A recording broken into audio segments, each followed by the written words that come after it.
Welcome to Scouting for Growth. I'm joined today by Sebastien Gaudin, CEO and co-founder of the CareVoice, an embedded HealthTech InsurTech platform that has grown fast to become a leader in its category. CareVoice is first across Asia and now also in the Middle East and Latin America. Through its open platform, CareVoiceOS, CareVoice delivers a modern insurance infrastructure solution to connect and manage multiple health services providers to shape bespoke health and engagement journey for micro customer segments. Sebastien's mission is to reinvent the healthcare and insurance spaces, merging the two worlds to deliver tailored experiences for insurers and payers. During our discussion, Sebastien and I will be covering the recent category paper we wrote. The title of the paper is Embedded Health, the Next Growth Frontier for Insurance. You will be able to find the paper on CareVoice website, Alchemy Crew's website, and Center Global website. We will also discuss why embedded health is so important topic for the health and insurance spaces today. What are the winning business models we have seen emerge in recent years? What are the top categories or capabilities needed to build a digital health ecosystem? Note that on this podcast, you will hear Sebastien's lovely little friends from nature and the Asian countryside. Hope you won't mind. So let's get started.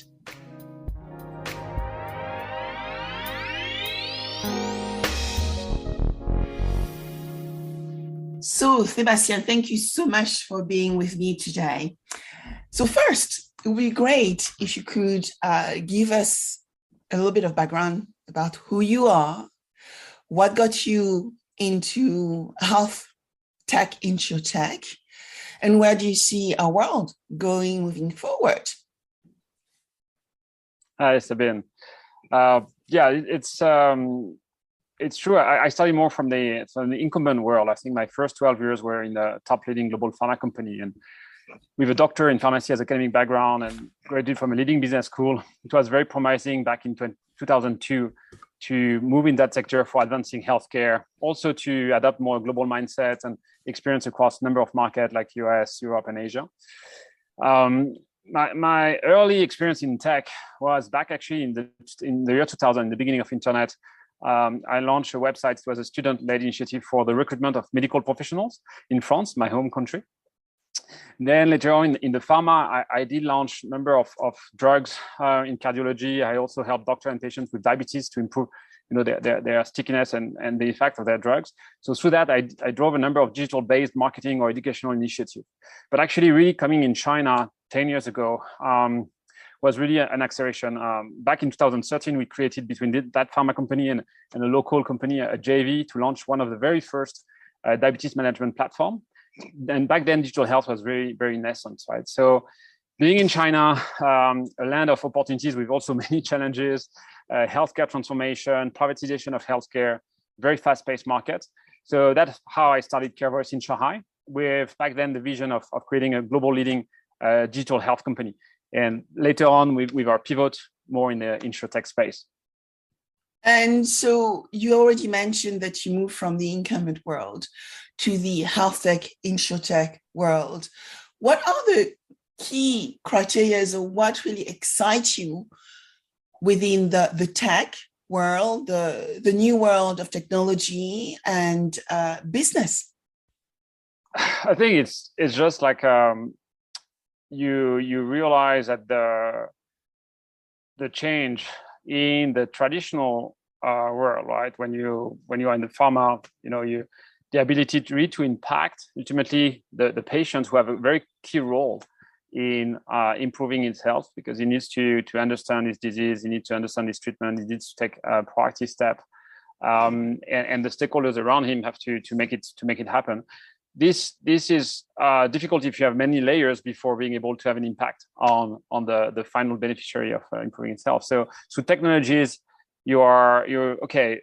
Can you have a shortcut, right? Can you really impact more and faster people and their health? So tell us, define for us, what does embedded health mean? Yeah, so actually, it's really a result of number of elements in my experience. I think I just mentioned from a healthcare background, I do value a lot patient-centered care. Looking at again the patient from a broad perspective, multiple stakeholders. From my China exposure, digital ecosystem, customer-centered, service-oriented approaches are everywhere, right? And you create more value and relevance if you aggregate services for people. So 5 years ago, when we started to work with insurers, we helped them to go beyond being a passive payer of claims, right, and taking a more proactive role. First was really helping their customers navigate, find the right medical services at the right time, and later on, quite quickly, we realized the importance of completing a loop of digital-based health services to help people when they are sick, and going, from symptom checker, delivery of medicine, integrating with TPA for reimbursement of the claim, and so on. And step by step, then we realize, okay, it's interesting to drive adoption of new technologies, new value, and back then our tech stack and an ecosystem for health and wellness to work with insurers in launching new population-specific insurance. By doing so, we realized that we were opening new distribution channels, new ways for insurers to commercialize products. Be a startup with co-working, be a gym booking for sport enthusiasts, and so on. So all these experiences have led to really what I do see now as this category of embedded health. It's really about being able to provide to targeted customers a range of relevant digital-based health services together with their insurance, be health, life, or even other lines, right, in a one single integrated customer experience. And that digital experience can be hosted in Insure app, Super app, or in any online business that is keen to embed health service and insurance for their customers.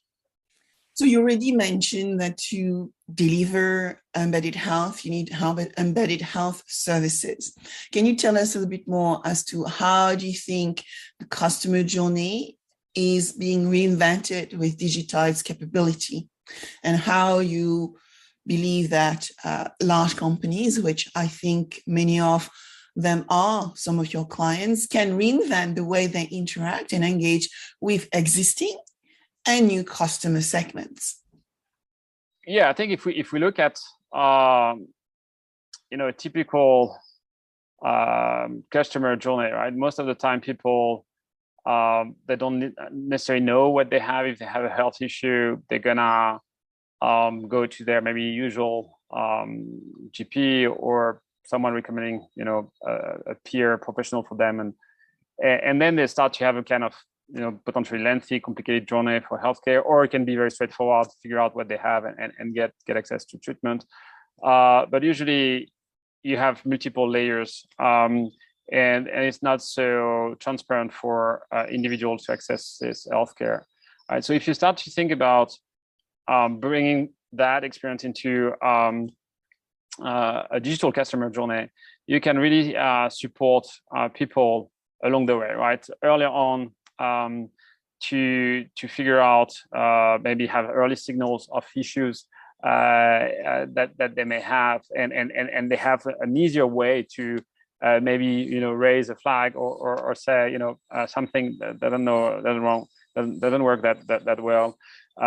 They can have some indication of potential issues. They can have a recommendation of relevant expertise, easy access online to medical professional experts. Or so that then you really streamline the first kind of diagnosis to help people to get the relevant opinion, and then it's matter of also how does it work for your reimbursement, right? Many people can get also caught by issues about being able to be protected and covered by some issues. So if you have visibility on how which medical professional, which treatment are going to be covered, what's going to be your self-pay, helping you to make decision on that front, I think is also something that digitally enabled solution can really change the way people access healthcare. And then it could be ongoingly, right? Some diseases require ongoing access to medicine, so easier delivery so that you don't have to move around, or follow-up visits, follow-up check. this can happen digitally. So you really make it more convenient and efficient for people. So that's really more on the example on a very medical oriented journey. But I think the lots of wins also can happen in the prevention side. I think you can help people to adopt healthier behavior and realize what are the gaps in the way they live. And I think more and more people aspire to live longer, live healthier, taking active steps for staying healthy. What we went through with COVID, just an acceleration for that. So, again, helping people to realize, to identify what they want to improve, how they can improve, and give them access to relevant resources would really change. Interesting. So as we are actually going into, we've already started talking about embedded health and how health services work. Can you give us a little bit of a definition of why and how everything connects together? Embedded health is connected to embedded insurance, which has been connected to embedded finance. And where we are today is really through the lessons we learned from the embedded finance world. Can you tell us a little bit more how all those bits connect together and what we've learned from one to bring some of that thinking into healthcare or health?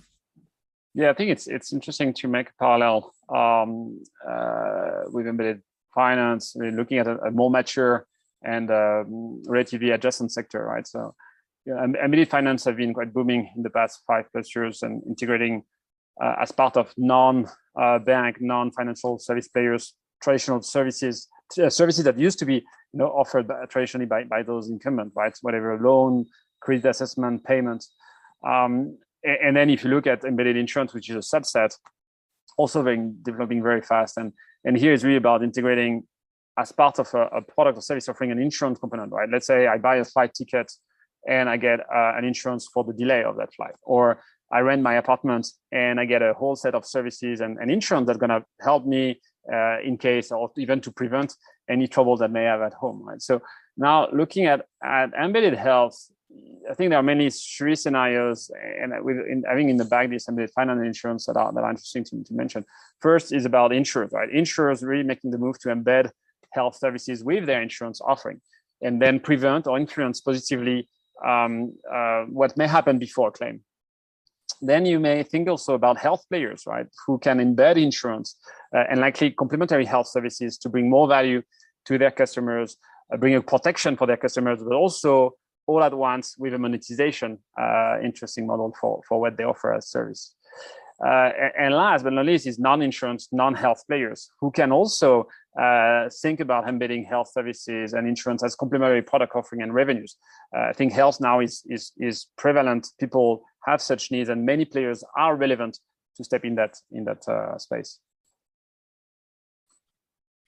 Thank you, Sebastien. And so, when you look at some of the tech players which are there, do you have good example for us to think about of organization you are really impressed or inspired by the way they combine their capabilities to help us gain benefit or help us understand how embedded works?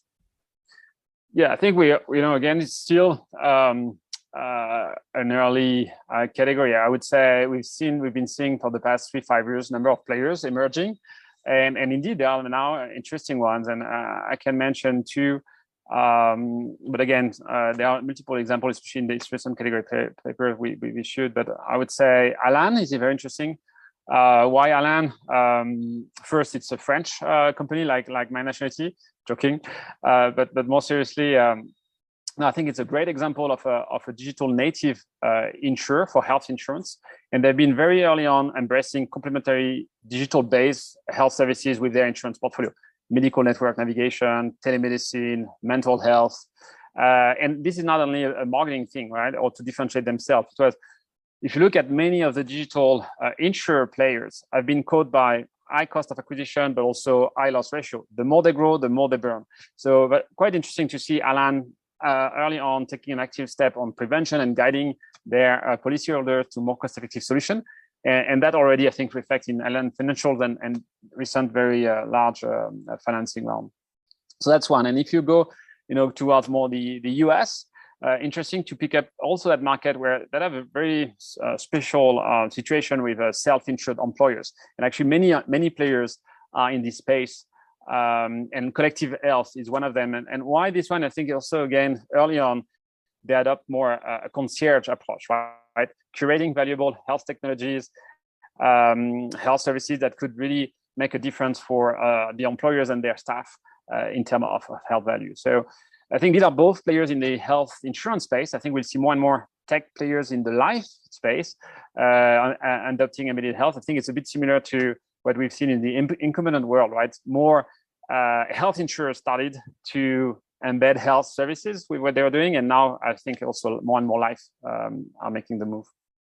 And so when you look at the young player, digital savvy, often developing greenfield applications, from either top down or bottom up to actually service either users or incumbent players, what have you seen as the main challenges that has been, probably noted from your, journey at CareVoice as to how to get the incumbent to embrace some of this new thinking, either from a technology viewpoint or a business viewpoint, or service new customer segments?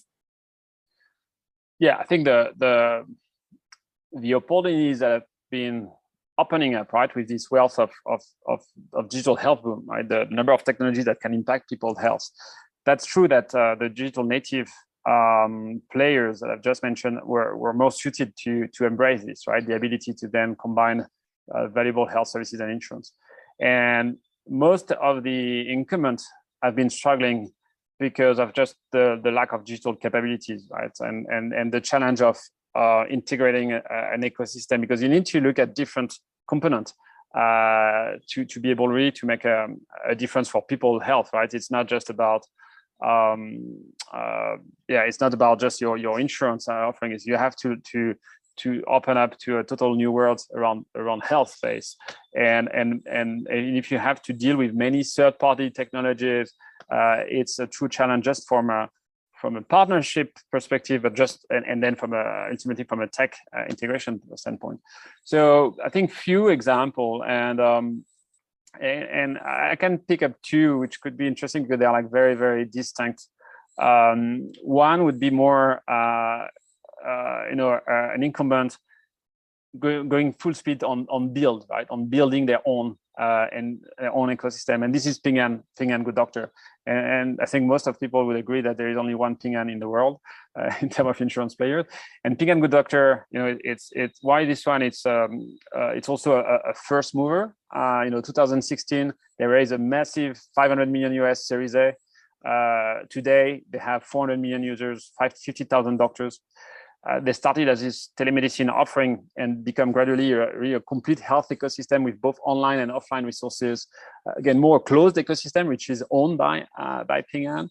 But it's been a great platform, I think, for Ping An to acquire customers for their insurance businesses, and then became their unique gate and servicing platform for any policyholders of Ping An. So that's one type of example, but I think it's very challenging for most insurers to try to do. On the opposite, MetLife launched, I think, 2-3 years ago, 360 Health, and interesting, very different approach.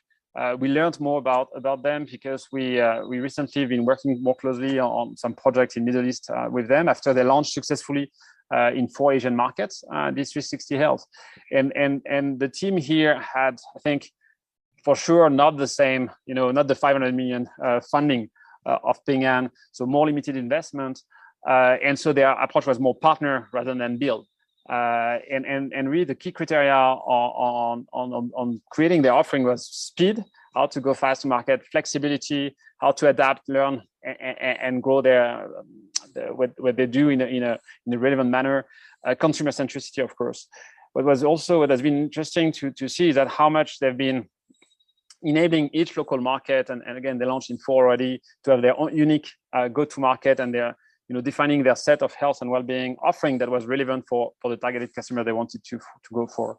So I think this is more a good model to go, right? How the incumbent can identify maybe some strength they have, but also the capability gaps, and then partner for that. And in the category paper, I think we mentioned a number of other examples like Generali, Cigna, AIA. Special mention, I think, to Prudential, the US one, I think, who interestingly built their first experience by partnering with Vitality in Brazil and Argentina, and I think made already a very interesting approach there. But then from there, really willing to embrace a broader ecosystem and a kind of super app approach, which is powered by actually CareVoiceOS. So again, partnering rather than building. So that's being able to make a difference. Yeah, and as you know, partnering is a big theme of mine, partly around digital ecosystems. I think a way to differentiate today is really understand how to orchestrate those big ecosystems of partners, which are in some ways mutually exclusive, but also combined together can add so much value to each of the partners who do not have to build all capabilities from scratch.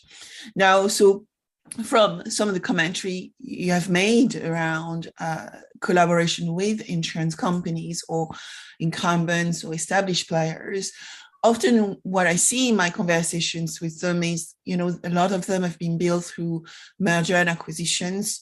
They have acquired, I wouldn't say thousands, but at least hundreds, often of core systems. And so when you actually start seeing the ability to move to deliver new services to new customer segments is very difficult, right? Legacy, old system, trying to find a way to combine the old and new is still not that easy. Even though many of those big players are looking at their cloud infrastructure, private cloud, public cloud, using hybrid cloud in some cases to deliver on really unique services to their client base. What you also see is by leveraging the work you are doing, you are enabling them to move faster to market, to touch and service, I would say, friction-free new customer segment, and often customer segment which require probably better understanding of how they build financial or health resilience. And I think also what you find is because of incentive and culture within those big organizations, they need to accept that changes is part of the equation, and helping their own employee to realize that they need to think about the customer first rather than the product, and find new ways to enable them to grow in a sustainable way, right? So a lot of the things you are doing with CareVoiceOS and your team is to start challenging the old to bring some of that new thinking. And then you have the technology, right? The 5G and all those things, which enables probably better, more seamless and much more engaged mobile first experiences in the future. Anyhow, this takes me to my next question. We talked about the incumbent, and we also talked a little bit about the InsurTech players, which are already trying to transform our world. Should we start talking a little bit more about some of the business models we've seen emerging in this field called embedded health? Yeah, I think we can the work we've been doing on that, right? Trying to map what's happening.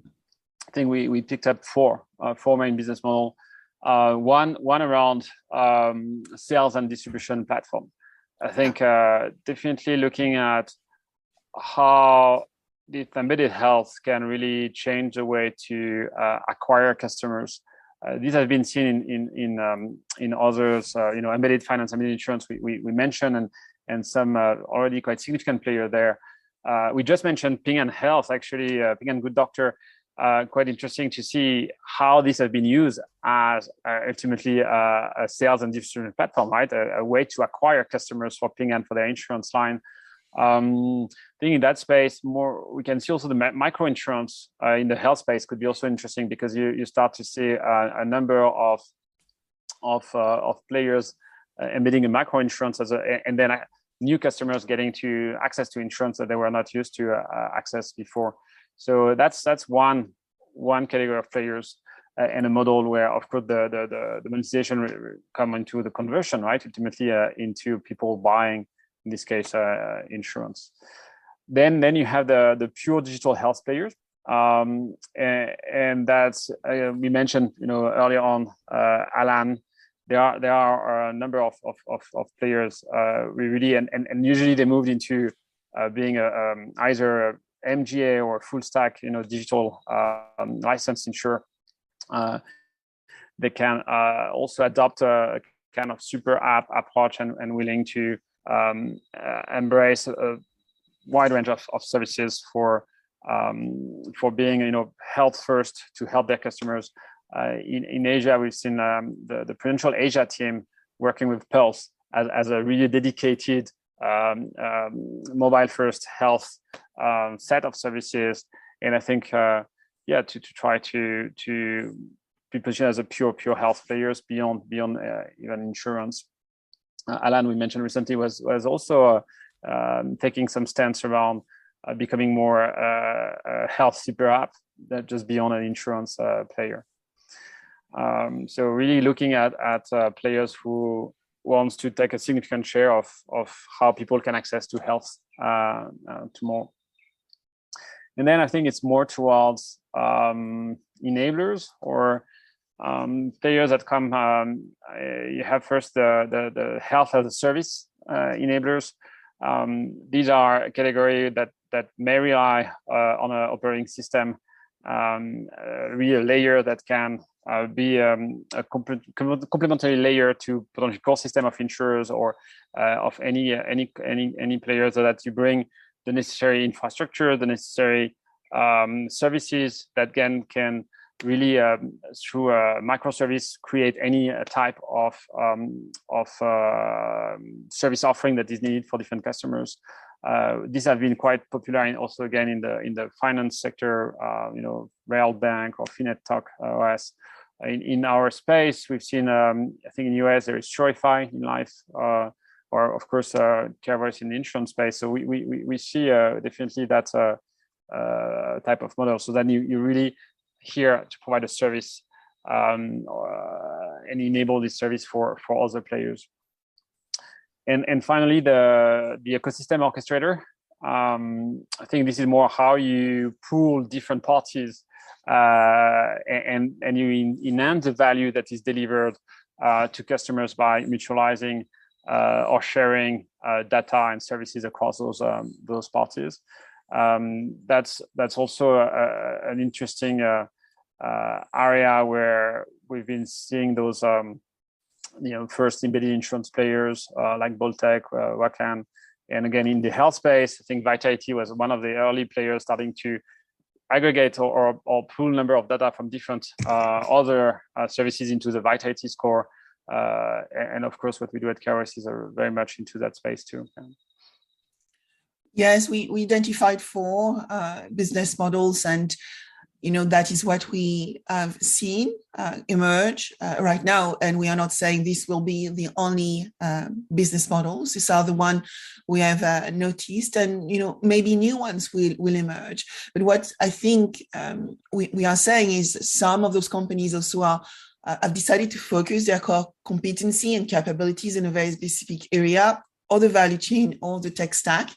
And so it's interesting to see that when you look at embedded in general, either it's about accessing distribution, and we have seen that as well, in Europe, a lot of us using Klarna, for example, whatever you are using right now, you have a Klarna in the background giving buy now, pay later capabilities as an example.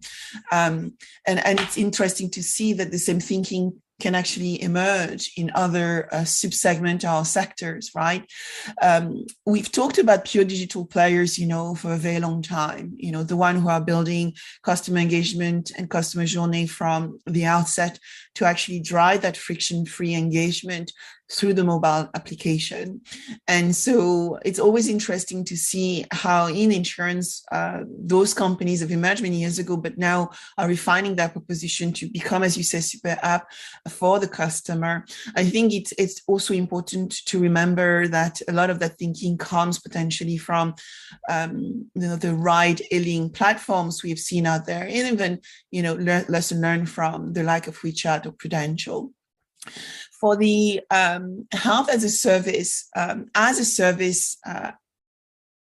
in general, for me, has been an interesting one, because you can see software as a service emerging. We are talking about infrastructure as a service, whether that is insurance as a service as well, where the platform is built a little bit like the way the OS we are using every day on our Apple phones are working, right, from the ground up, to develop the capability and the apps, which are enabling one, to serve the customer, but from an app thinking viewpoint, it means that plurality can occur, and you can actually always extend, I think, that platform to meet the need of the customer of the future. So you can start small, but extend and actually differentiate by really understanding those multitude of services, which may serve one customer segment, but a multitude of sub-customer segment at the macro level. And I think those macro services and that macro service thinking is becoming more and more prevalent. And when we think about digital ecosystem, again, we talked about the orchestrators, the one who are actually putting all those bits together. But we also need to recognize that there is the nodes, the apps, which are coming together to build those ecosystems. And they are not being built overnight. It takes time to build those relationships. And I'm sure you, as CareVoice, build a many relationship with any service providers, right, to augment those relationships we are building with incumbents to help them be more relevant for the customer segments, right? And so that doesn't happen overnight. It is a journey, and it's also a journey as well for CareVoice. Am I right? Yeah, we started again like 2018. I think was really the first, and it's been like 4 years, right? 4 years of building the first, nurturing the first partnership, growing them, and then delivering experience, again expanding the type of partners joining the ecosystem. Changing also the way to integrate with them, now having more like our set of requirements so that it's it's like more standardized about whatever third party joining our ecosystem, so that we can deliver them faster even the value to insurance or the players we enable. So yeah, definitely it takes time to build an ecosystem now. And in your case, you're straddling two areas, I would say, health as a service and digital ecosystem. So what we're also saying is those are not mutually exclusive. Yeah. Organization can straddle across the two. So tell us now, Sebastien, what should be some of the capabilities we should look at when building those type of ecosystems? Yeah, we mapped like six capabilities, and some of them, they are not necessarily all of them. Of course, the more, the best. It depends a bit also the model and which player you are. They can be grown internally or through partnership or be acquired. I would divide those categories into two categories. First, more like foundation related capabilities. Here you have first the concept of a centralized user account, or maybe decentralized if you are adopting blockchain technology. But really it's about, single sign-on, privacy, security, compliance. These are important elements that you can then, make the data flow across your embedded health offering. Then it's about having a integrated and configurable platform, especially having the ability to talk to insurance system. If you want to embed and enable insurance related experience, you need to be able to pull data that are coming from the insurers to give back some data. That's super important, whatever from the pre-sale or post-sale, and you need to have this platform that can enable those elements. The third foundation capability is more around, and you mentioned earlier on, the mobile first customer experience. It's critical to be able to empower any front-end solutions, because you need to engage with customers where they are, where they want to stay. You can't necessarily drive them to your app.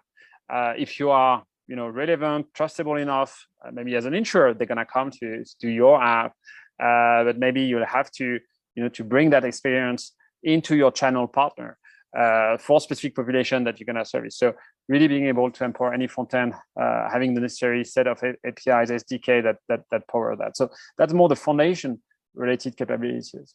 And the second set of capabilities are more like, I would say, the ones make it compelling your embedded health offering.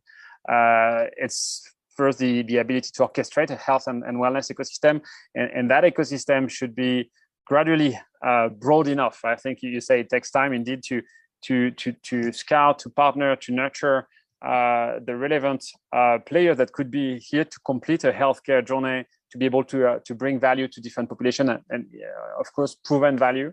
So this capability is of course a critical one. Then the second one is, once you have this, it's really more about a data-driven customer profiling and engagement engine. You need to be able to better understand each and every individual that you're going to service, and based on their interest, behavior, needs to drive then the relevant or activate the relevant health services that are going to be valuable for them, and then finding a way to get them coming back to your solution, finding a way that they really ongoingly, because it's the same from a user standpoint, it takes time to impact your health, it takes time to change your behavior, and so you need to help them, driving them over time, and so that's I think another important phase. And the last capability is more around population specific or segment specific insurance solutions. So it's where you start to translate that embedded health offering into an influence or an impact on your insurance offering itself, right? So you're gonna tailor some relevant insurance service and insurance characteristic, right? Your coverage, whatever benefit to that specific population. So you need to be able to configure it easily. Those products differently for customers. You should be able to again bring that relevant offering in a subset of customer experience, and then you may have different scenarios. You may start with just the health services and have a freemium model, and then turn them into then a subscriber of your full policy with more benefits, or you can after a period of time get them increase their coverage and access to more services. This is all the logic of creating more valid insurance solution out of this embedded health offering. Superb. So, we've covered so many different points today during our discussion, Sebastien. What could you say to our listener and an audience about where we go from here? What would be your last words of wisdom? So I would say, the past 2 years I've been really witnessing a solid acceleration. I think we've seen several tech players now with a decent scale and evidence. Most of, if not all, large global health and life insurers made multiple moves. We've seen some failures. We've seen them learning, adapting their approach. I think it's still difficult to predict which model will win. As you said earlier on, we may have new models emerging. Likely there would be multiple winners within different subcategories. The most important, I think, is the needs from both consumers and all stakeholders are strong. And the value creation by transforming insurance and improving health is limitless. So that's where we see really a solid foundation for this embedded health category. And ultimately, it would remain a strong collaborative approach. So I really encourage, I think, everyone from our audience, wherever you are in your journey to adopt embedded health, to engage with different players, with different experts. Reach out to Sabine, to myself, or any contributor to our category paper. Share your questions, your experience, your case studies. I think this collaborative approach will allow us to create a living reference and make embedded health a winning global tech category. Absolutely. So we have indeed written a paper called Embedded Health, the Next Growth Frontier for Insurance, which will be available on the CareVoice website, Alchemy's website, and Sono Global website. So if our listener want to find you, Sebastien, where should they go? Yeah, through the paper, you have of course, our detailed information, but LinkedIn, quite active, so easy to reach me out. Thank you. Thank you very much for your insight on embedded health and what we can learn and do to build the business models of the future. Thank you, Sebastien. Thank you, Sabine.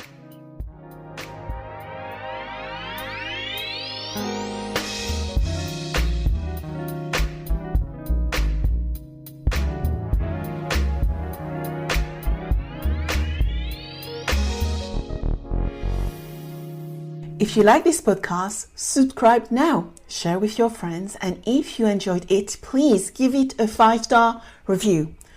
Also, if you want to cover any specific subject with me, contact me on Instagram under Sabine VdL Officials or LinkedIn under Sabine VdL. Thank you.